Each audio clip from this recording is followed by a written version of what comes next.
So, ప్రస్తుతం మనతో పాటు శివశక్తి కరుణాకర్ గారున్నారు. ఆయనతో మాట్లాడదాం. సార్ మీరు చెప్పండి. ఇప్పుడు ప్రస్తుతం మీరు ఆల్రెడీ పోస్ట్‌ల గురించి ఆల్రెడీ మాట్లాడేసినాం మా ఛానెల్‌లోనే. కానీ ఇప్పుడు ఆయనకు సంబంధించినయి కొన్ని వీడియోలయితే బయటకొచ్చాయి. పాస్టర్‌కి సంబంధించి. సో, ఈ పాస్టర్ ఖచ్చితంగా తాగారు అని చెప్పడానికి ఇప్పుడు చాలా ఎవిడెన్స్‌లున్నాయి.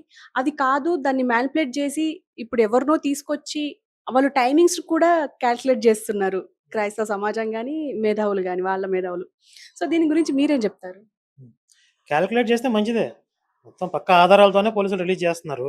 ఇప్పుడు ముందు వీళ్ళేమన్నారు, ఒక్క కొవ్వూరు దగ్గర ఫుటేజ్ మాత్రమే ఎందుకిచ్చారు? ముందేం జరిగింది? ముందేం జరిగింది తేల్చండి, తేల్చండి అన్నారు. మరి ముందు ఏం జరిగిందో తేల్చడం మరి పోలీసులు అంతా ఎంక్వైరీ చేసుకున్నారు. ఆ సీసీ ఫుటేజ్‌లో ఈయన ఏం చేసాడో అది బయటపడింది. మరి వాస్తవాలను అంగీకరించాలి గదా! నిజం బయటపడినప్పుడు మాకు వ్యతిరేకంగా ఉంది గాబట్టి మేము ఈ నిజాన్ని ఒప్పుకోం. మేము ఇదే నమ్ముతున్నాం గాబట్టి మీరు ఇదే రిపోర్ట్ ఇవ్వండి. ఇదేం దౌర్భాగ్యం. హ్మ్. మరి ఇప్పుడు డిమాండ్ చేసింది వీళ్ళండి. అవును. ముందు ఏం జరిగిందో తేల్చండి అని చెప్పి. ఆ విజయవాడలో 4 గంటలు ఎందుకున్నాడు? అసలు ఎక్కడున్నాడు? అది బయట పెట్టండి అన్నారు. ఆ 4 గంటలు చూస్తే ఆయన అక్కడెక్కడో పార్క్‌లో పడుకొని నిద్రపోతున్నాడు రోడ్డు పక్కన. హ్మ్. అది. హ్మ్. కానీ అంటే ఆయన పడుకున్నారు, ఆయన కూర్చున్నారు అని చెప్పి అక్కడ ఎస్ఐ గాని, అక్కడ హోటల్ అబ్బాయి గాని చెప్తున్నారు. కానీ దానికి కూడా ఆళ్ళు వ్యతిరేకిస్తున్నారు. వీళ్ళందరికీ డబ్బులు అందినయి అని జెప్పేసి. దీని గురించి కూడా మాట్లాడుతున్నారు. అంటే మనం ఇదంతా అంటే కావాలనే ఈ పాస్టర్స్ అత్యుత్సాహం చూపిస్తున్నారనుకోవచ్చా? లేకపోతే ఇదంతా అంటే ఒక ఖచ్చితంగా గొడవ అవ్వాలి అని జెప్పేసి ఇదొక ఛాన్స్ దొరికింది అనుకోవచ్చా వాళ్ళకి? ఇప్పుడు అతను హైదరాబాద్ నుంచి బయలుదేరిన దగ్గర నుంచి ఏ టైంకి ఎక్కడెక్కడ క్రాస్ చేశాడు? ఏ ఊరు ఎప్పుడొచ్చాడు? ఎక్కడెక్కడ టైమ్ స్పెండ్ చేశాడు అనేది ప్రతి దానికి ఆధారం చూపిస్తున్నారు. అలాగే టైమ్ కాలిక్యులేషన్ కూడా సరిపోతుంది. మీరు వాళ్ళేదో కాలిక్యులేషన్ చేసి అది ఇది అంటున్నారు కదా! కావాలంటే ఆ కాలిక్యులేషన్ ఏదో చెప్పమనండి. పక్కాగా సరిపోతుంది. పోలీసులు చెప్తున్న దానికి, జరిగిన దానికి ప్రతి ఒక్క దానికి ఆధారాలు ఉన్నప్పటికీ, వీడియో ప్రూఫ్స్ ఉన్నప్పటికీ మేమేవి నమ్మం. మేము ఊహాజనితంగా మాట్లాడిందే నిజం అంటే, మేము పట్టిన కుందేలు మూడే కాళ్ళు అన్నట్టు ఉంటది. దాన్ని ఎవరు దానికి సమాధానం చెప్పగలరు చెప్పండి? మీరు మీరు ఏ టీవీ నుంచొచ్చారు? మీరు గ్రీన్ టీవీ నుంచొచ్చారని నేను చెప్తున్నాను. మీరు ఇప్పుడు ఈ మైక్ చూపించినా, మీ ట్యాగ్ చూపించినా, ఐడీ కార్డ్ చూపించినా నేను ఒప్పుకోను. మీది గ్రీన్ టీవీ అంటాను నేను. మీరెట్లా ప్రూవ్ చేస్తారు?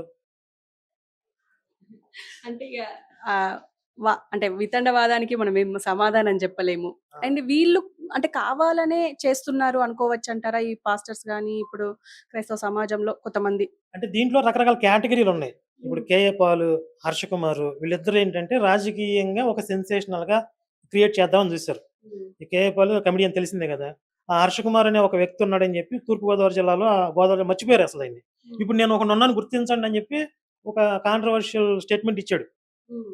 ఒక వివాదం ఒక శవం దొరికింది. దీన్ని మేము ఉపయోగించుకొని హైలైట్ అవుదామని. మిగిలిన వాళ్ళున్నారు కొంతమంది. వాళ్ళకి హిందువుల మీద, మాలాంటి హిందూ సంస్థల మీద కోపం ఉంది. కాబట్టి ఈ జరిగిన ఇన్సిడెంట్‌ని వాళ్ళ మీదకి తోసేద్దాం హ్మ్. అని వాళ్ళు ప్రయత్నం చేశారు. తీరా చూస్తే అది బూమరాంగ్ అయిందిప్పుడు. హ్మ్. ఫస్ట్ ఏమో రకరకాలుగా మాట్లాడేశారు ఇష్టం వచ్చినట్లుగా. ఇప్పుడు అంత మాట్లాడిన దానికి తీరా వాస్తవం చూస్తే ఎలా ఉండేటప్పటికి జీర్ణం కావట్ల. హ్మ్. వాళ్ళేం చేయాలి జీర్ణం, జీర్ణం, వాతాపి జీర్ణం అనుకోవడం తప్ప ఇంక మిగిలింది ఏం అంటే ఇప్పుడు ఆహ్, అంటే ఆయన హత్య అని నమ్మితే దాని వెనక వీళ్ళున్నారు అని చెప్పి చాలా మంది పేర్లొచ్చినాయి. ఫస్ట్ మీ పేరు రాగానే మీరు ఎలా ఆలోచించారసలు? అంటే ఉంటుంది గదా! నేనేందిరా? మీదేందిరా? అని జెప్పేసి. అంటే వాళ్ళేదన్నా సినిమాలు చూసో, సీరియల్స్ చూసో, క్రైమ్ స్టోరీలు చూసి ఇట్లా రోజుకో క్రియేట్ చేస్తున్నారు గానీ, హ్మ్. ఇప్పుడు మాది ఆ మార్గం అయితే 10 సంవత్సరాల నుంచి ఇదే విధానంలో మేము పనిచేస్తా ఉన్నాం. ఏంటి హింసా మార్గంలో ఎప్పుడు పని చేయలేదు. ఇంటలెక్చువల్‌గానే మేము ఎవరికి కౌంటర్‌లు ఇచ్చినా కాడే సరే అదే విధానంలో మేము పనిచేస్తున్నాం. ఒక ప్రవీణ్ పగడాలే కాదు. ఇంకా చాలామంది పాస్టర్లు దుర్మార్గంగా మాట్లాడారు హిందుత్వం మీద. వాళ్ళకి కూడా అందరికి కౌంటర్‌లు ఇచ్చాం. ఇప్పుడు మేము చెప్పదలుచుకున్న విషయమే ఇంటలెక్చువల్‌గా అవేర్‌నెస్ తీసుకురావటం. ఓకే. ఇప్పుడు హింసా మార్గంలో వెళ్తే ఈ రోజుల్లో ఉన్న టెక్నాలజీకి ఎవరు క్రైమ్ చేసినా ఈజీగా దొరికిపోతారు. హ్మ్. ఏదో ఒకడిని కొట్టేసి, ఏదో చేసేసి దాక్కుంటాను నేను దొరకనంటే అసాధ్యం అది. హ్మ్. మేము 30, 40 సంవత్సరాలు పని చేయం. ఇంకా దీర్ఘకాలంగా మేము పని చేయాలనుకుంటున్నాం. అలాంటి విజన్ ఉన్నప్పుడు ఇలాంటి తప్పుడు మార్గంలోకి ఎందుకెళ్తాం మేము? హ్మ్. అంటే మీరు థ్రెడ్ చేయలేదా? అంటే ప్రవీణ్ మిమ్మల్ని చంపేస్తా అని జెప్పేసి ఎక్కడ మీరు ఎవరు నేనా? మీరు. అంటే మీ పేరు ప్రత్యేకంగా పీటర్ గారు తీసుకున్నారు మీ నేమ్. సో, ఏ థియేటరు? పీటర్ అనే ఒక వ్యక్తి అంటే హ్మ్. ఆయన కూడా పాస్టరే. హుహు. పాస్టర్ పీటర్ అని జెప్పేసి ఆయన మీ నేమ్ డైరెక్ట్‌గా తీసుకున్నారు. నేను థ్రెడ్ కరుణా చేసినట్లు ఎక్కడ కరుణాకర్ అండ్ షమీ హుసేన్ వీళ్ళందరి పేర్లు తీశారు. అందులో రాధా మనోహర్ దాస్ అని జెప్పేసి కూడా. షమీ అని చెప్పి ఒక ఇమామ్ ఆయన. హ్మ్. ముస్లిం వర్గానికి చెందిన వ్యక్తి. అవును. ఆయన థ్రెటనింగ్ చేశారు. వార్నింగ్ ఉందది. హ్మ్. అయితే మా మొహమ్మద్‌ని తిట్టాడు కాబట్టి ఆ ఆవేశంలో నేను తిట్టాను. హ్మ్. వార్నింగ్ ఇచ్చాను తప్ప మేమేమి అంత దుర్మార్గంగా చేయలేదు అని చెప్పి అతను దానికేదో వివరణ ఇచ్చుకున్నాడు. కనీసం మేము వార్నింగ్ ఇచ్చిన వీడియోలు గాని ఏమనకుండా ఎక్కడ చూపించండి అసలు. మేము హ్మ్. ఎవరి పట్ల అలా ఎప్పుడు ప్రవర్తించలేదు. ఓకే. హ్మ్. సో, ఫైనల్‌గా అంటే ఇప్పుడు ఇది హత్య కాదు, ఇది యాక్సిడెంటే అని చెప్పడానికి మీరు ఎలాంటి ప్రూఫ్స్ అనుకుంటున్నారు? అంటే ఇలాంటి ఈ అంశాలున్నాయి అని చెప్పడానికి మీరేమంటున్నారు? ప్రూఫ్స్ ఇవ్వాల్సింది పోలీసులు. మనం అంశాలు. ఆ! ఇప్పుడు పోలీసులు రిలీజ్ చేసినటువంటి కంటెంటు, న్యూస్ ఛానెల్స్‌లో టెలికాస్ట్ అవుతున్నటువంటి కంటెంట్‌ని బట్టి మనం మన అభిప్రాయాన్ని చెప్పగలం. హ్మ్. మనం అందుబాటులో ఉన్న వివరాలను బట్టి చూస్తే స్పష్టంగా ఇది యాక్సిడెంట్ అని అర్థమవుతుంది. అసలు ఫస్ట్ డే పోలీసులు ఏదైతే ప్రెస్ మీట్ పెట్టి బైక్ రోడ్డు మీద నుంచి స్కిడ్ అవుతుందో, స్కిడ్ అయ్యే టైంలో పక్కనున్న వెహికల్స్‌కి గ్యాప్ చూపించారు. హ్మ్. అంటే బై చాన్స్ ఏదన్నా పొరపాటున ఏదన్నా తగిలిందేమో అని కూడా కొంతమంది డౌట్ ఉంది. అంటే ఇంటెన్షనల్‌గా కొట్టకపోయినా వెళ్తూ, వెళ్తూ అలా తగిలుండొచ్చు గదా! కానీ అది కూడా జరగలేదు. బైక్ తనంతట తనే స్కిడ్ అయిపోయి పక్కకెళ్ళిపోయింది అనేది కూడా విజువల్స్ స్పష్టంగా చూపించారు. అంత క్లియర్ ఎవిడెన్స్ ఉన్నప్పుడు అది హత్య ఎలా అవుతుందసలు? పైగా ఇప్పుడు మీకెలా తెలిసింది ఆయన తాగాడని జెప్పి అని అంటున్నారు కొంతమంది. పొట్టిపాడు నుంచి లేదా సరే అప్పటికి అందుబాటులో ఉన్నటువంటి సమాచారం బట్టి కొన్ని కిలోమీటర్ల దూరం నుంచి అతను లైట్ లేకపోయినా ట్రావెల్ చేస్తున్నాడు. జస్ట్ ఈ ఒక్క విషయం చెప్పినా సరే, ఇది తాగుబోతులు చేసే పని అని చెప్తున్నారు మా వాళ్ళు చాలామంది. హ్మ్. అంటే అతను విజువల్స్ చూడకముందే ఇలా హెడ్‌లైట్ లేకపోయినా నైట్ హైవే మీద ఇండికేటర్ లైట్ యేసుకుంటూ వెళ్తున్నాడంటే, ఇది తాగుబోతులు చేసే పని నార్మల్‌గా ఉన్నవాడు ఎవడు కూడా ఇలా చేయలేడు అని చెప్తున్నారు. హ్మ్. అలాగే ఆయన విజువల్స్‌లో తూలుతూ, తూలుతూ వెళ్తున్నటువంటి విజువల్ కూడా ఒకటి దొరికింది. దాన్ని బట్టి ఇతను తాగుంటాడని ఊహించడం అసాధ్యం గాదు గదా! హ్మ్. ఇలా ఇతను తాగుంటాడని చెప్పిన వాళ్ళందరిలో అందరిని ఈ కుట్రదారులే వీళ్ళందరూ కలిసి చంపేసారు. అది మాట్లాడితే ఎలాగా?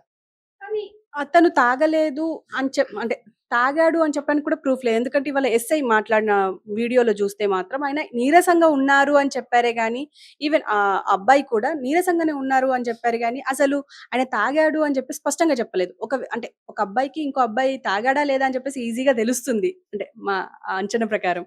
కానీ అంటే అంటే లేదు, తాగలేదు అని చెప్పేసి అంటున్నారు. మీరు ఎలా స్పష్టం ఇప్పుడు చేస్తారు? వాళ్ళేం జెప్పారంటే నీరసంగా కనపడుతున్నాడు. హ్మ్. కొంతమంది తాగి అల్లరి చేస్తారు. అతను సైలెంట్‌గా ఉన్నాడని జెప్పారు. అవును. అంటే స్మెల్ ఒస్తుంది. స్మెల్ రావట్లేదనే విషయం చెప్పలా. హ్మ్. ఇంకొకటి వాళ్ళు భయపడి ఉండొచ్చు కూడా. ఇప్పుడు ఒక వ్యక్తి మీద ఒక నింద వేస్తే మళ్ళీ అతని వర్గానికి చెందిన వాళ్ళు ఏదన్నా బాధపడే అవకాశం ఉంది. చనిపోయిన వ్యక్తి గురించి ఎందుకులే అని ఒకవేళ అలాంటి అనుమానం వచ్చినా కూడా చెప్పుండకపోవచ్చు. హ్మ్. తాగలేదు పోనీ. మరి ఎందుకలా బిహేవ్ చేస్తున్నాడు? హ్మ్. ఇప్పుడు అక్కడెక్కడో పడిపోయాడండి. కోదాడ దగ్గర వైన్ షాప్‌లో ఏదో తీసుకున్నాడు. కంచికి చర్ల పరిటాల మధ్యలో పడిపోయాడు. ఇప్పుడు షర్ట్‌కి మట్టి మట్టుంది. మట్టి. హ్మ్. ఆ మట్టితోని ఇక్కడ రెండోసారి పడిపోయాడు. హ్మ్. తాగకపోతే పోనీ హెల్త్ బాలేదు. హాస్పిటల్‌లో జాయిన్ అవ్వాలి గదా! హ్మ్. నాకేదో తేడాగా ఉంది. ఒంట్లో బాలేదని చెప్పి హాస్పిటల్‌కెళ్ళాలి. అవును. అంటే మరి ఆరోగ్యం తన మీద తనకు నమ్మకం ఉంది. ఏం జరిగిందో తనకు తెలుసు. హ్మ్.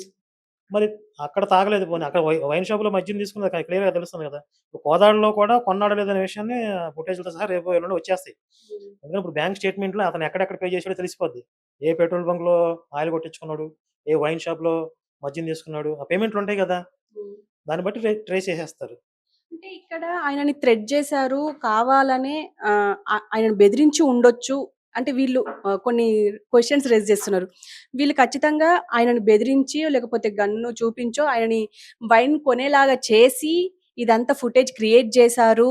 అండ్ ఆయనని చంపేసి వేరే అతనితో మానిప్యులేట్ చేసి అంటే అదే బాడీతో మ్యాచ్ అయ్యేటట్టుగా ఒక అతనితో ఆ బండిని తోలించి చేశారు అని చెప్పేసి కూడా వస్తుంది. అండ్ ఇంకా గడ్డం ఉన్న వ్యక్తిని ఫోటో మనకు బయటకొస్తుంది. అంటే మాస్క్ లేకుంటే ఎలా కనిపిస్తారు అనేది.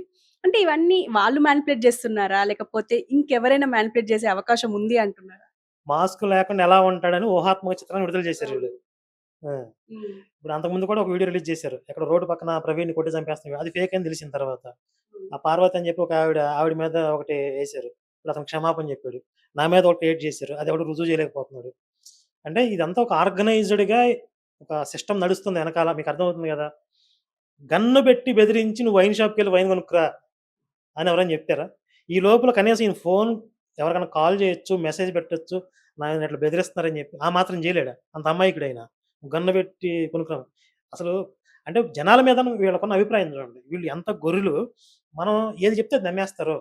హ్మ్. మనం ఏది చెప్పినా సరే వీళ్ళని రెచ్చగొట్టొచ్చు అనే నమ్మకం వాళ్ళలో బలంగా ఉందంటే, వీళ్ళు ఎంత గొర్రెలుగా ఉన్నారు. అంటే ఆ హ్మ్. ఆ రిలీజియన్‌లో ఉన్నవాళ్ళు విశ్వాసులు. వాళ్ళ చేతుల్లో అట్లా మారిపోయారనేది మనకు అర్థమవుతుందిక్కడ. ఓకే. ఇంకొక దిక్కుమాలినోడు విజయవాడలోనే చంపేశారు. తర్వాత ఆ బట్టలన్నీ ఇంకెవరికో ఏసి ట్రావెల్ చేశారు. రకరకాలుగా మనుషులు మారుతా ఉన్నారు అని చెప్పాడు. మీరు చూస్తే ప్రవీణ్ వాళ్ళ సిస్టరు లాస్ట్ కాల్ ఎప్పుడొచ్చింది మీకంటే నైట్ 9:15కి వచ్చిందని చెప్పింది. 9:15కి సుమారుగా అంటే ఇటుగా హ్మ్. ఎక్కడ విజయవాడలో ఉన్నాను అని చెప్పి పెట్టేసాడంట వాళ్ళ భార్యతో. ఇప్పుడు వీడు చెప్తున్న లెక్క ప్రకారం ఇప్పుడు పొట్టిపాడు టోల్ గేట్‌ని 9:15కి క్రాస్ చేసాడాయన. హ్మ్. ఇప్పుడు పొట్టిపాడు టోల్ గేట్‌ని క్రాస్ చేసింది ఎవరు? వీళ్ళు చెప్తున్న లెక్క ప్రకారం వేరే వ్యక్తి. హ్మ్. వేరే వ్యక్తి ఆ బట్టలు అప్పటికే ప్రవీణ్ చచ్చిపోయాడు. మరి 9:15కి వాళ్ళ పెళ్ళాంతో మాట్లాడింది ఎవరు? హ్మ్. 11:30కి రామ్మోహన్ అనే పర్సన్‌కి ఫోన్ చేశాడు. ఆయన ఫోన్ నుంచి అని పోలీసులు చెప్తున్నారు. అవును. ఆ మిస్డ్ కాల్ చూసే ఇతను ఎవరికైతే ట్రై చేసాడో ఆ నంబర్‌కి మళ్ళీ పొద్దున్నే వీడు థంబ్ ఓపెన్ చేసి ఫోన్ చేశారు. ఈ రామ్మోహన్ ఫోన్ చేసింది ఎవరు 11:30కి? ప్రవీణ్ అప్పటికే చచ్చిపోయాడు కదా! అసలు ఎంత దుర్మార్గం క్రియేట్ చేస్తున్నారంటే ఈడు క్రైమ్ స్టోరీస్‌లో కూడా సినిమాల్లో ఇంతమంది రచయితలు ఇక్కడ ఎలా ఉండిపోయారసలు? మీ టీవీ ఛానెల్స్‌లో కొంచెం బ్రేక్ ఇవ్వచ్చు కదా వాళ్ళకి. హ్మ్. క్రైమ్ స్టోరీస్ రాస్తారు. ఓకే. అంత అంత టాలెంట్‌ని మీరు పట్టించుకోవట్లేదు. సో, ఏదేమైనా ఫైనల్‌గా వాళ్ళు మనం ఆర్గనైజ్ అంటే హిందువులు, ముస్లింలో ఎవరో ఒకరు ఆర్గనైజ్ జేసి ఇప్పుడు పాస్టర్‌ని చంపేశారు అని అంటున్నారు. మీరు అంటే మీరేమో వాళ్ళ నుంచి వాళ్ళొక ఆర్గనైజ్డ్ క్రైమ్ క్రియేట్ చేస్తున్నారు అని జెప్పేసి అంటున్నారు. అంటే ఏది నమ్మాలి అని అంటారు? మీకు ఆధారాలు ఎక్కడ కనపడుతుంది? మీకు మనకు కామన్ సెన్స్ ఉంటది. ప్రతి ఒక్కరికి విచక్షణ ఉంటుంది కదా! హ్మ్. దేనికి ఆధారం అంటే దాన్ని నమ్ముతాం. వాళ్ళు చెప్తున్నారు, వీళ్ళు చెప్తున్నారంటే ఎందరో చెప్తున్నారు కాబట్టి ఏది నమ్మలేమంటే ఎట్లా కుదిరిద్ది? హ్మ్. కోర్ట్ కూడా ఒక జడ్జిమెంట్ ఇస్తది. ఆధారాలను బేస్ చేసుకొని జడ్జిమెంట్ ఇస్తది. హ్మ్. ఇప్పుడు నాకేం డౌట్ వస్తుందంటే వీళ్ళు ఇన్ని స్పష్టమైన ఆధారాలు ఉన్నప్పటికీ ఇది హత్య అని చెప్పి రుజువు చేయాలని ప్రయత్నం చేస్తున్నారంటే నా డౌటు ఈ యాక్సిడెంట్ జరిగిన తర్వాత ఎవరైతే ఇప్పుడు ప్రాపగాండా చేస్తున్నారో ఈ పాస్టర్‌లు వీళ్ళకి తెలిసింది. పలానా చోట యాక్సిడెంట్ అయిందని చెప్పి. బహుశా ఆయన ప్రాణాలతో ఉండుండొచ్చు.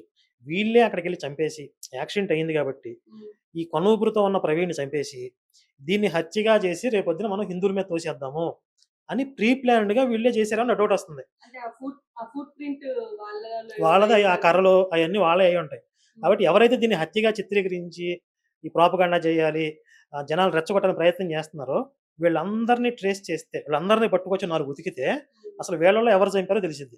ఓకే. 10 మంది పాస్టర్‌లున్నారు. హ్మ్. ముందు వీపీ రెడ్డి మొదలుపెట్టాడు. ముందు వీపీ రెడ్డిని పట్టుకొస్తే, ఆ తర్వాత అజయ్ కుమార్ గాడు ఒకడు వాడు ఇష్టం వచ్చిన నోటికొచ్చింది వాగాడు. వాడేమంటాడంటే, ఫ్యామిలీ మెంబర్స్‌కి ఎవరో ఫోన్ చేసి, మీరు పోస్ట్ మార్టం చేయకూడదు, ఇక్కడి నుంచి తీసుకెళ్ళిపోండి బాడీని బెదిరించారంట. ఎవరు బెదిరించారసలు? అవసరం ఎవరికుంటది? ఇంకా చెప్పాలంటే ఆ ఫ్యామిలీనే మాకు బాడీ ఇచ్చేసేయండి. పోస్ట్ మార్టం వద్దు అని జెప్పి వాళ్ళే అడిగినట్టుగా చెప్తున్నారు. అవును. అంటే ఏదైతే జరిగిందో దాన్ని రివర్స్‌లో ప్రాపగండా చేస్తున్నారు. జనాన్ని రెచ్చగొడుతున్నారంటే, ఇప్పుడు ఆడు పిచ్చి పిచ్చిగా మాట్లాడిన అలాంటి వీడియోలు లక్షల లక్షల మంది చూసారు. దానికి ఆన్సర్ ఏంటి? ఎవరిచ్చారు? వాస్తవం ఏంటి? వెళ్ళే లోపు ఒక రాంగ్ మెసేజ్ ఎళ్ళిపోతుంది కదా అందరికి. అవును. ఒక నెగెటివ్‌గా అందరికి రిజిస్టర్ అయిపోతుంది. కాబట్టి జనాల్ని ఇట్లా మిస్‌గైడ్ చేసి ఏదో వాళ్ళ సొంత ఎజెండాని అమలు చేయాలని ఎవరైతే ప్రయత్నం చేస్తున్నారో, వాళ్ళందరిని 4 రోజులు జైల్‌లో పెట్టి మొత్తం ఉతికితే, అసలు వీళ్ళ ఎజెండా ఏంటి? వెనకాల ఎవరున్నారో? ఇదంతా ఈ ఫేక్ స్టోరీలు ఎవరల్లుతున్నారో? దీని ద్వారా వీళ్ళు ఏం అంటే దీంట్లో ఏదన్నా దేశ వ్యతిరేక కుట్రలున్నాయా? అంటే దేశంలో అల్లకల్లోలం సృష్టించే కుట్రలేమన్నా ఉన్నాయా? హ్మ్. విదేశీ శక్తులతో ఏమన్నా వీళ్ళు టచ్‌లో ఉన్నారా? ఈ వివరాలన్నీ కూడా ప్రభుత్వం కనిపెట్టాల్సిన అవసరం ఉంది. సరే ఫైనల్‌గా అంటే పోస్ట్ మార్టం రిపోర్ట్ ఒస్తే ఏమైనా తేటతెల్లం అయ్యే అవకాశం ఉందనుకుంటున్నారా? స్పష్టంగా అవుతుంది కదా! ఎందుకవ్వదు?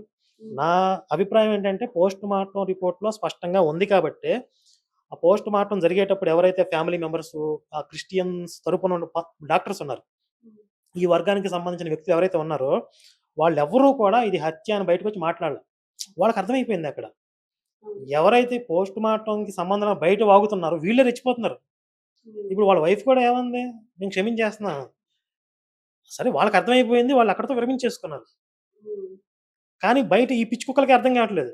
ఇప్పుడు ఫేస్‌బుక్‌లో నడుస్తుందేంటంటే, అనవసరంగా అది యాక్సిడెంట్ అని చెప్తే అక్కడితో పోయేది. ఇప్పుడు తీయాలి, తవ్వాలని చెప్పి ఇప్పుడు ఎనకాల జరిగిందంతా తీశారు. ఇప్పుడు ఆయన కుటుంబానికి రావాల్సిన ఇన్స్యూరెన్స్ కూడా రాకుండా పోతుందని. తాగి యాక్సిడెంట్ తాగి చేసుకుంటే ఆ యాక్సిడెంట్. ఇన్స్యూరెన్స్ రాదు కదా! అవును. ఒకవేళ ఆ ఇన్స్యూరెన్స్ కట్టుకొనుంటే ఏ రూ. 1,00,00,000 వచ్చుండే. వాళ్ళ ఫ్యామిలీకి అవి కూడా రాకుండా చేశారు ఈ సన్నాసులు. హ్మ్. Okay. Okay sir. Thank you. Thank you very much.